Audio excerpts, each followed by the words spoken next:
This is the Blackout Podcast.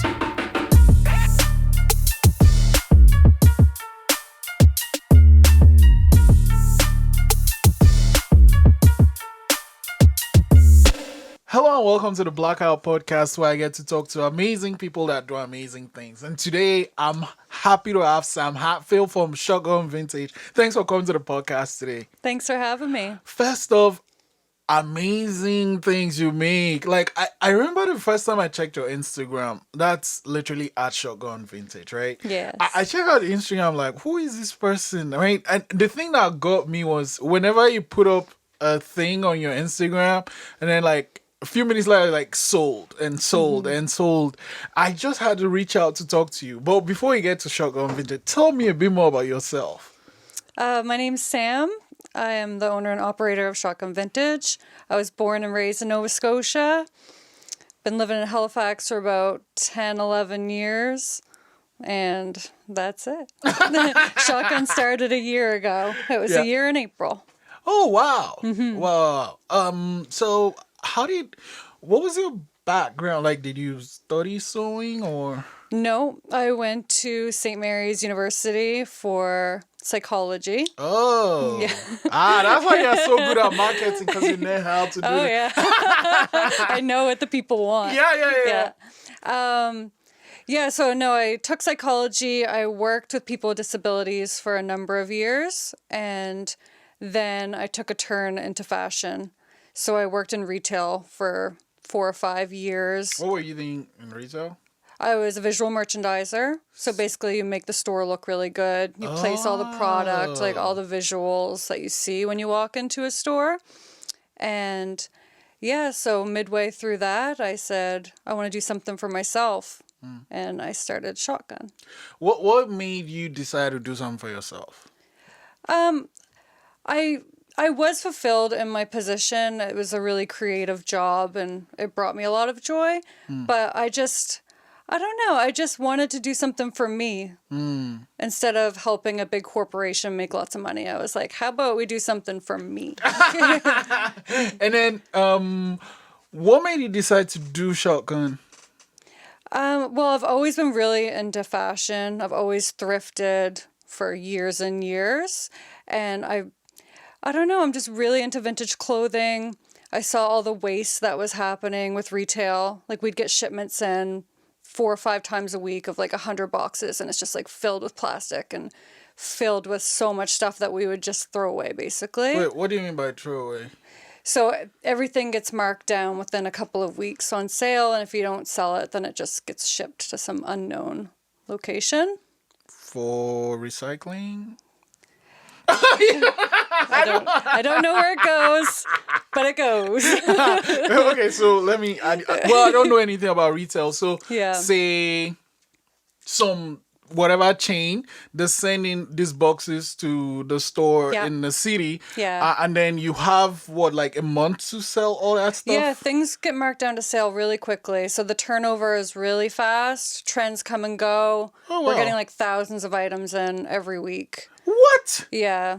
Oh, wow. So then obviously you can't sell 1,000 stuff. But anyway, they sell, say, 600, whatever. What happens? The 400 just get shipped back? Shipped to like there's some like wholesale stores where they like sell it for next to nothing. Gotcha. And then people are just throwing these clothes away once they're done. Yeah. Like even if you donate it to a thrift shop, if it doesn't sell, it goes to landfills. Oh. So even though you feel like you're doing something good by like donating your stuff to a thrift shop, for the most part, 90% of it doesn't sell. And then it goes into a big landfill and just helps with pollution. That sucks. Yeah. Okay. So I was mindful of that, and I was like, well, what can we do with this clothing that isn't selling in thrift shops? So I started reselling it first. I was like, oh, I can just resell the cool stuff and make it look really cool on the internet. But then once things weren't selling, I said, what can I do to make it more appealing for the customer? So I pulled out an old sewing machine that my mom had given me like years ago and cropped a t-shirt, sold. And from then, I was just addicted to sewing, and now I've taught myself over the last year. Why did your mom give you the sewing machine? I think because I was into it and I was like, Mom, I want to sew. But I just never did. It's one of those things, I want to do this, but then you just don't do it and it just sits there and collects dust. Yeah. Okay. First of all, what's the story behind the name Shotgun Vintage? So I like cars. And when you're going for a ride with your friend, usually you say, I call shotgun, like if there's more than one of you. So the thought was, I call shotgun. There's only one of each item. Everything is one of one. So that's where it comes from. Oh, yeah. It's not like a gun. Like, okay. And then, so you sold that first outfit and did you sell it through Instagram or? Yep. So it started through Instagram and I found with that way I can be more personal with the customers. Like it's all through instant message. So I get to talk to everyone one-on-one. I like started to gain a lot of traction locally. A lot. Yeah. So it was really cool. Yeah. Like, because there are other apps where you can sell clothing like on Depop or Etsy or eBay. But it's not as personal and it's not as local. Like you're shipping all over. So here, it just, I don't know, I just created a relationship with the customers and it's just really cool. Do people ever tell you, I'm looking for a Nike that looked like that and All stuff? the time. Oh, okay. Constantly. And I was catering to that for a long time. Okay. But it's hard when you're getting a lot of messages every day. And I forget. I feel bad. I want to say yes to everyone, but I'll say yes to everyone and then I forget about it. And then people are like, hey, can you still find that? And I'm like, oh yeah, for sure. I'll get back to you. And then I forget again. So I'm trying, but it's really hard when you have hundreds of messages coming in all the time. Okay, so walk me through it, right? What is, like, okay, so you leave your house, get in your car, and then you go to the thrift shop. What happens from there? So I usually thrift once a week. What? Just one day a week. Just for a few hours. Yeah, I can imagine. Yeah. Yeah, so I'll go. I have a whole routine. Like, it's a mission. So I bring my big bags. I have huge bags that I bring. And I go through every single rack pretty much. And just power through. I have headphones on. I'm just in the zone. Honest to God, every time I go to the thrift store, someone asks me if I work there. Because you're just there all the, like, wherever they look. I don't know what it is, but it has happened over 20 times. Well, maybe they just see you there, like, in every aisle, so they just... I guess. Yeah. But I don't think I look like I work there. I have headphones in and a jacket. Oh, yeah, I guess. Oh, yeah. You know what like, I mean? I'm not looking at anyone. Headphones at work. Yeah. Yeah, okay. But... yeah, so I guess I look very comfortable there. Okay, so your bags, you go through the aisles. I go through, I pick everything that I think is cool in every size, every aisle. And then at the end, I filter through it and I go through everything and take stuff out because I can't buy everything. And then I always have a lot of anxiety when I'm going to pay because I usually have a cart full. What? Oh, yeah. It is just, I don't know, because I'm going to hold up the line and they're like, oh no, not a cart full. So I have a routine. I take the hangers off and fold it all on the desk for them so it goes really quick. Oh. Yeah, the workers are like, oh, this is great. This is awesome. So then I take it home and wash it all. And then I start the process. How do you decide what gets cut, what puts where you add things? Because, like, you change pretty much all their pieces. Yeah, almost all of it. I don't know what it is. I just, like, go piece by piece. If something is really vintage and really cool, sometimes I won't touch it at all because I don't really like to cut up, like, really old, cool stuff. Like, I remember the one on Instagram, it's from a sports, like it's a hockey top. I can't. Was it hockey? It could have been basketball. Yeah, or something. I don't know, but it was like a sports outfit. Super old, like sports memorabilia with like a dated like 1991. Like something I won't cut that. Yeah. But otherwise, I have a few styles in mind, and I just go piece by piece. I look at the graphic. I was like, what can make this cooler? Basically, it's really just all off the top of my head. So it's all just you? Yeah. Yeah. What? Yeah. Yeah. Okay, let me. Okay, so then you go thrift, come back, cut it up, get it ready. Yeah. Take photos. Yeah. Okay, so let's say so it's now it's ready. Let's continue from there. So you have the piece ready to So go. after it's ready, usually like for 1 week, I'll try to make around 15 pieces ish. 15 maybe with a few other things that I didn't cut up. Yeah. So then once I have them all ready, usually I go in like a color theme. I'm like, what's going to make the page look really cool? Holy smokes. So when I'm like picking things, I'm like, okay, so here's like cool tones, or here's like a bunch of pinks and purples, or here's like black and red. You know what I mean? So like I pick a curated little mini collection and then it's all ready. So I photo it all. Like my studio is tiny. Like it's so small. So I have to like push everything out of the way and just photo it all on myself and then edit all the photos. Oh wait, so you're the model in the photos? I'm the model. Oh my God! Okay. I do it all. All right. Okay. So Yeah. then you take the photos. Yeah. Yeah. So I take the photos, which is usually such a wreck. Like, cause I go days without like putting any makeup on, or like I'm just like a wreck all the time. Like from the head up, it's a mess. But like the clothes are on point. Look great. So Yeah. I cut my head out of all of them. Yeah. Okay. So yeah, I model them, take all the photos, and then edit the photos. And then try to post every day or every other day, usually between 3 and 6 things, Okay. and then sell it right through Instagram. So here's the thing, though. When you put it, how do you decide who gets it? Is it the first comment or is it a comment or a direct message? Which one? It's a direct message. Oh. If something is really cool and a lot of people want it, so I'll post it and then I'll just be like, ding, ding, ding, ding, ding, ding, ding. And I'll have like 10 different people all at once. Whoever was first, I'll be like, you're first. And then if they don't get back to me within like a few minutes, I'll move on to the next person because I can't sit there and wait. Some people like me that don't check mine. Yeah, so like bye-bye. It's got to be instant. If So you're wait, not gonna get what back happens to me. in that? Have you ever had a situation where you message the first person, don't hear back, Yeah. sold it, then the first Yeah. one said, "Oh, but you said you sent me this thing and stuff." Yes, it's awkward. And I feel bad, but it has to be quick. Because people change their mind just like that. Yeah, 'Cause you'll yeah. be like, I want that. And then you're like, wait, no, I don't. And then Yeah. they'll go about their day. Yeah. So it happens. It doesn't happen that often because usually people are really excited when they are the first one. yeah. But sometimes it does. And Yeah. I'll just be like, oh, I can hook you up next time. Or Okay. sometimes I'll give a little freebie if they get screwed over. So let me. This is the sequence. You're the merchandiser. You go buy stuff. Come. You're the laundry person. Yeah. You're the sewing person, like the seamstress. Yeah. Then you are the designer. Yeah. Then you sew it. Then you model it.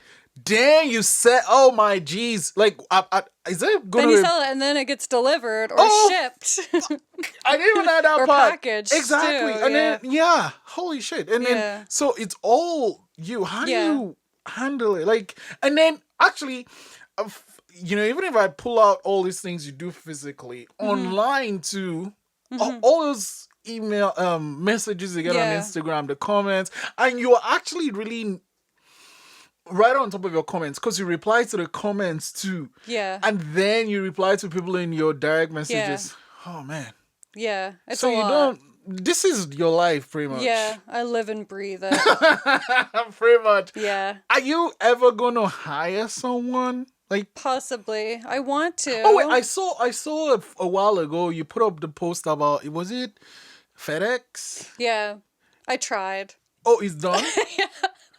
I didn't make the cut. How does it work? Like, you have to be in It was through votes, and then they took the top 200 businesses with the most votes, and they cut them down to 75 based on whatever criteria. Yeah, and it kind of said like, we look at your website and make sure you have things in stock and all this, and I'm like, I don't have things in stock because everything it sells out goes- immediately. Yeah. So it could have been a number of things. Like my brand is really edgy too. And I they're don't like, know if, oh, we don't they're want to not put like, FedEx let's put on. this demon brand. So it could have been a bunch of things, but I okay. tried, and that's all you can do. Is So try. that thing is done now. Yeah. Well, they just announced the second round last week. Oh. So I just found out I didn't get it literally a few got days it. ago. Got it. Got it. And then is this a final round or For the for the contest? thing? Yeah. Well, the next, like, whoever made that cut has to make, like, a video or something. And then people vote on that too. No, Oh. the votes are done. Oh. Okay. Yeah, it's all in But God's hands now. but like your votes got you to the next level. It was just their I feel criteria. like, I don't know because they didn't tell me, but But if your It had votes to didn't, have yeah, been. exactly. Because if your votes I didn't got a give lot you, of votes. I know I yeah, did because I mean, holy smokes. Yeah. Yeah, your following is crazy. yeah, I have a lot of loyal people. Yeah, so, yeah. yeah. So, and now this competition is gonna be only one winner. Yeah. There's Fucking one hell. winner, one second place, and then there's like 8 third place. So I was kind of hoping I might get a third place, Okay. but no. But like, it doesn't make sense. Like, the business is pretty much selling out. Like, it comes. Yeah. It's kind of a revolving door, really. Yeah. It comes and just goes. Yeah. Huh. Yeah. Anyway, yeah. Like when the cameras go off, I'll tell you something I found out that I think you should consider because Okay. I think that what you do is great, but not just that. You fucking need to rest. Do you rest? Well, that's the thing. I don't. So for me to be here today, I'm like stressing. I'm not gonna lie. I work 12 hours a day every single day. Yeah. And how do you? And you have a relationship. How do you Yeah. manage that with all this? He works from home too. Oh, okay. Pretty much, yeah. So Okay. we're still together a lot, but we're always Yeah, working. working, Like he's yeah. like a really hard worker too. So Oh, okay. we both like just put our heads down and work. Gotcha. Yeah. And then how do you decide what you're not gonna sell? Cause I pretty much sell everything yeah. unless lately I've been making some really custom pieces like this. Yeah. Where it takes like 6 hours to make it and the materials alone cost like $60. So if something is going to be really expensive, I usually say I'm just going to keep it because I don't like having really high prices. Do you think there are people that buy from you that wouldn't mind taking? Potentially, and I've had some feedback where people say maybe you should try. So I'm going to build up a few pieces like that and add them to the website and just let them sit there and see if anyone decides to buy. Okay. And do people really use the website or is just Instagram Well, more? no, the website is kind of like a backup plan because I don't like relying on an app. But I did try it last week. I curated 30 pieces and then I did a big website drop and it all did sell out. Oh. So I pushed everyone from Instagram. I said, I just dropped 30 pieces on the website. Go check it out. And they did. And it worked. So I think I'm going to do both because people do like the Instagram thing. Yeah, it's more like Yeah. I'm talking to her right now. Like it's cool and it's right in their face too. Yeah. It's like, you know what I mean? Yeah. Yeah. So I'm going to try both though. It was really cool. Yeah. Wow. And did you build a website too? Did I do it? Yeah.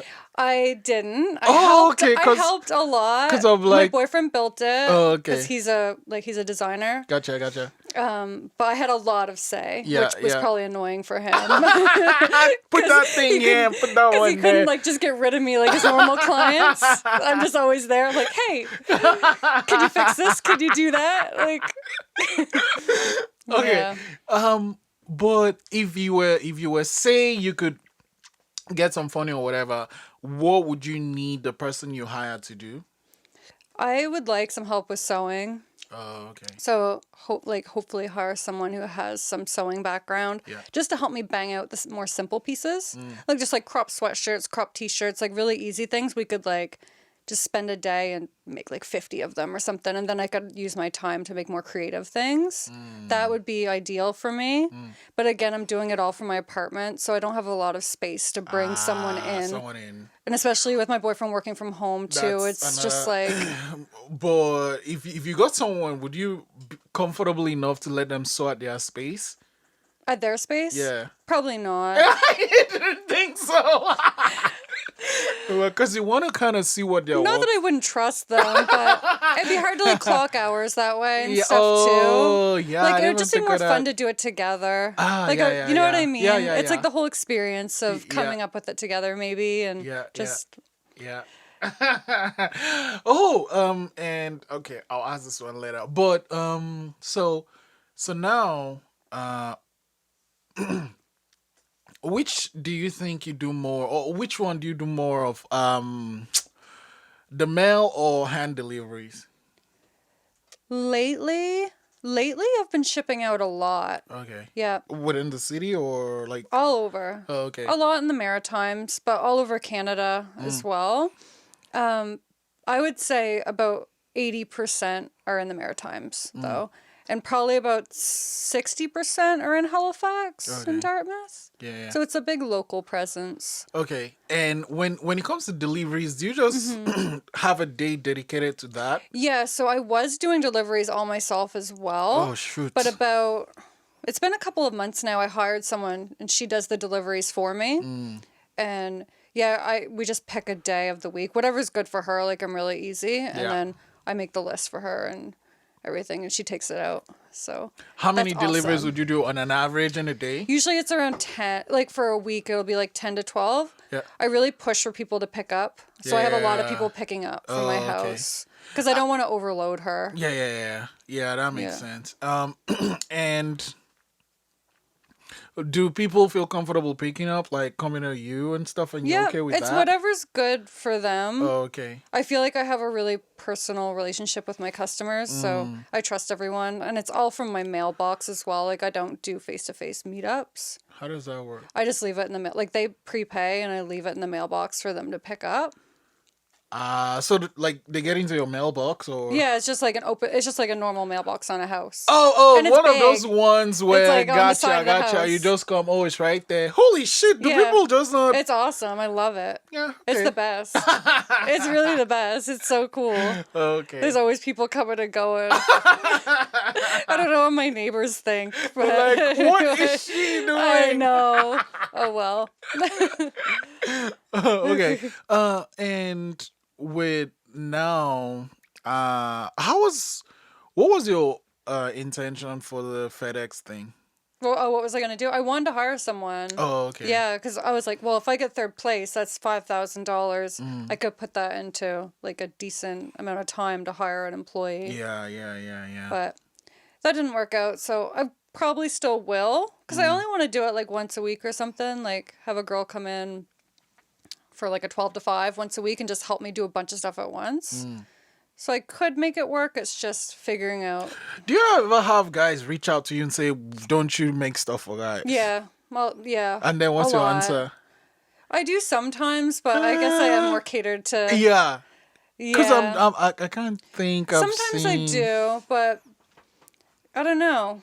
It doesn't like a lot of guys buy my stuff. A lot of guys wear crop tops and stuff, and that's like whoever wears it. Oh, okay. But I don't make like big. Gotcha. Yeah. Oh, and another thing I noticed about your outfits is like from small to XL. Like, what was your approach to doing that wide range? How I say like Yeah. it fits Yeah. this amount of people. Yeah. Because small people can wear oversized things. And if you don't say it, sometimes they don't realize that. They'll be like, oh, that's extra large. It's not my size. So that's a no. But it's like, you can still wear it, you know? Okay. But then I noticed some where it's like it doesn't get past a certain size. It's just how you design the outfit, or... I do have double XL and sometimes triple XL as well, just not as often. Oh, okay. Like I said, I go through every aisle and look for what's cool, and I'm not really thinking about the sizes. I do buy big stuff, but it's just harder to find. And what are places you normally thrift at? All of them. Oh, yeah? Like really all of them.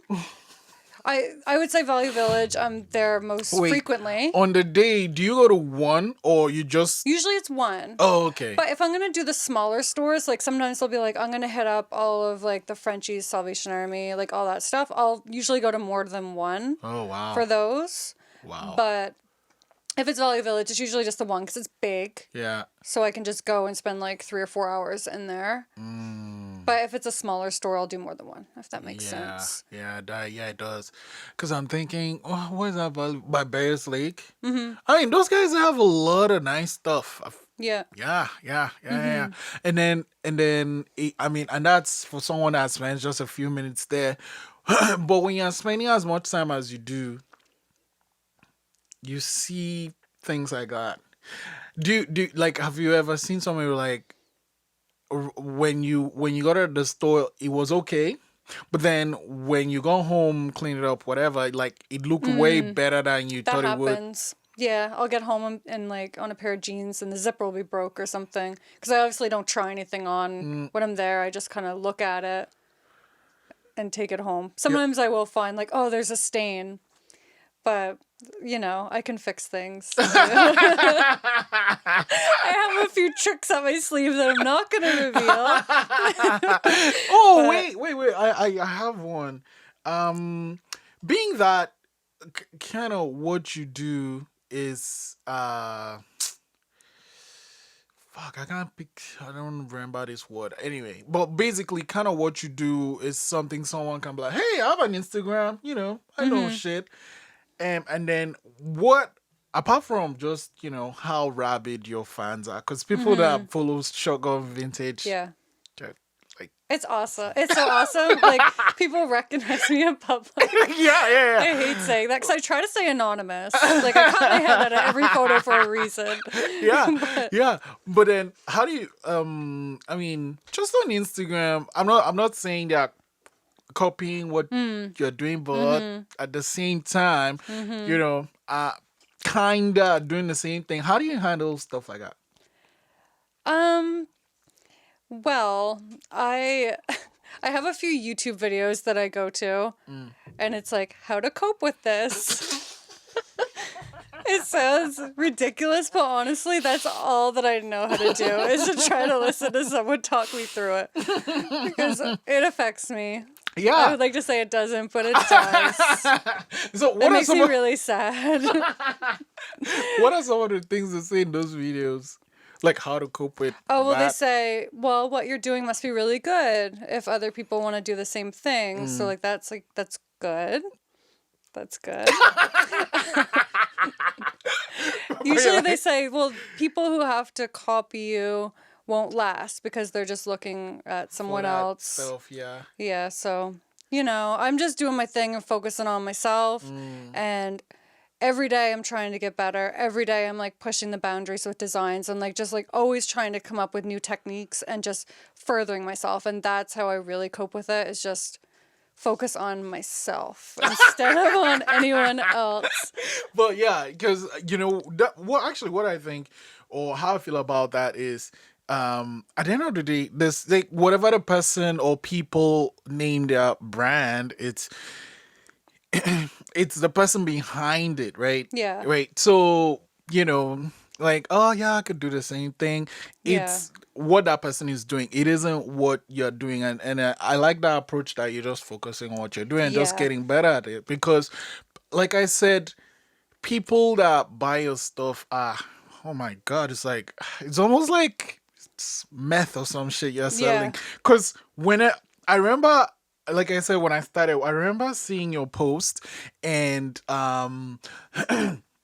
going through, and then everything sells out like that. When you start something and you are passionate about it, I think people try to, I don't want to use imitate, but try to recreate something like that because, you kind of inspire them. Exactly. And that's great. And like being inspired is awesome. And I'm all for it. But here's one kicker though. I forgot to ask. How about someone say like it's a client, right? Like it's someone that has bought fucking everything you put on something. And next thing they just open an Instagram shit and then they resell your shit. That's happened. What the fuck? That has happened. I'm like, oh, I'm gonna buy for whatever money and like I'm gonna add $5 sell it for more. Yeah. It has happened. Oh, I've only seen that happen once though. What the fuck? As far as like reselling my stuff. Yeah. I mean, at the same time, it's like they paid for it. They can do whatever they want with it. Yeah, like I but don't expect people to always want to keep it. Like if they want to give it to a friend or that's fine. Like. Okay. So let me qualify that. So they bought it on Tuesday. No, it wasn't that quick of a turnaround. And then they said, "Oh, by the way, I have this thing." Are you ever gonna do that thing where I've seen it in some people's Instagram where you can actually pay for it right on Instagram? Like you have prices of your stuff? Oh, I think that what you're talking about is when people link it to their website. And Oh, you is can, it a like, link? It's like tap to shop, and you Oh, tap the Instagram. shit, and I don't it's know like, how this that is- works. Yeah. All I know is I see the money then and it Yeah. kind of... so it sends it to the website. It sends you to the website to pay for Oh, it. shit, Yeah. I thought you'd buy it right from Instagram. No. Someday, if I have enough stock, I'll do that. Oh, okay. But your website is just Yeah. one, like, whatever is on the page is one, like, you don't have bulk stuff? Yeah, no. Yeah, everything's one of. On the website, I do have an option where you can shop embroidered designs. So you pick through like a few designs that I've made like for the embroidery machine. And then you pick like, what do you want it on? Do you want it on a black t-shirt? Do you want it on a sweatshirt? And then it's still one of one because every like hoodie is going to be different. But it's a little like cheat way for people to be able to order when I don't have other things in stock. Gotcha. Here's the thing though. So, man, do you also do the embroidery? Yeah. Oh, Jesus. Yeah. I have a few machines now. It's awesome. Oh, yeah. okay. Like I said, I'm always trying to think of new things. Yeah. Yeah. Is it like, do you actually sew it or is it one of those you just punch it in and it does it? I have to make the design, and I don't have the program that lets you format the design like for the machine, so I have to send it away and pay, and then they format it for me and send it back. And then you put it in. And then I put it in, and you like hoop it, and yeah, it does it. It does it itself, but at the same time, it's really hard to get the placement, and like the machine screws up all the time and like breaks needles and like tears the garment, and like I've ruined so many things trying to do it. Oh no. Yeah, it's a learning, but it's not as easy as it sounds. It's not like press Like button punch it and in done. and let it No, go. it's actually it's easier than hand embroidering, obviously, Yeah. but it still takes practice. Wow. Yeah, you're so zen about people copying and stuff. Like, don't copy my shit. I'll cut you. Like, I'm kidding. I won't say that. It's just to, you know what? Maybe it's just the algorithm of Instagram. But since I started following you and just, checking out what you do, like, I get a lot of people that do that. Maybe not in the Yeah. city, but Oh, just yeah. around. Oh yeah. And I think what I like about what you do is, I think it goes back to why you started it. Yeah. Like, you know what? If you start a business, you do want to make some income. So if you start Yeah. because, man, she made money out of it, I want to make money out of that, that's good. But I think it comes back to your why. You're making money for this company. You're like, oh, I want to do stuff for myself. And I have the skills. But then you also realize that, hey, these clothes are not even getting to where they want to go. And you're just trying to, like, help a planet. And then- Exactly. Yeah. so Yeah. your why is super The whole powerful. mission is Yeah. really good. Yeah. Yeah. Like that. Yeah. Also, I like the name. It's cool too. Yeah. Okay, I don't want to talk about your car. It's not mine. Okay.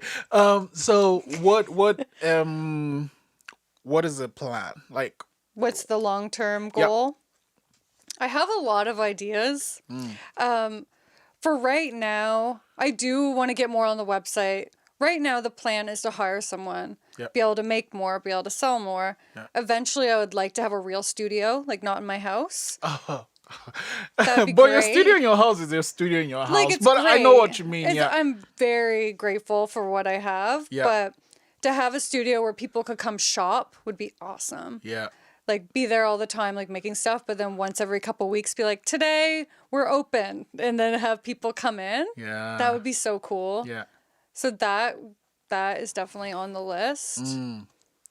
Yeah. Wow. Okay. I have another idea too, but I don't know if I want to Okay. I mean, you don't have to. someone else might have the Like, money to go do it before me.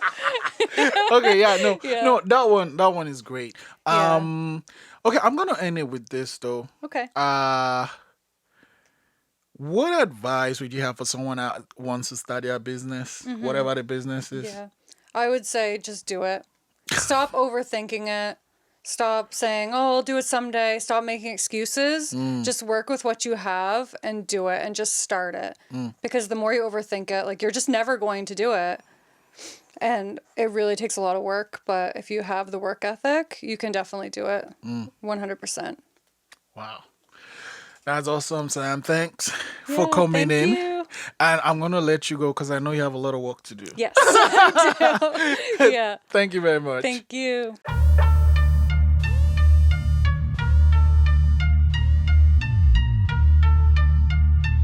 This is the Blackout Podcast.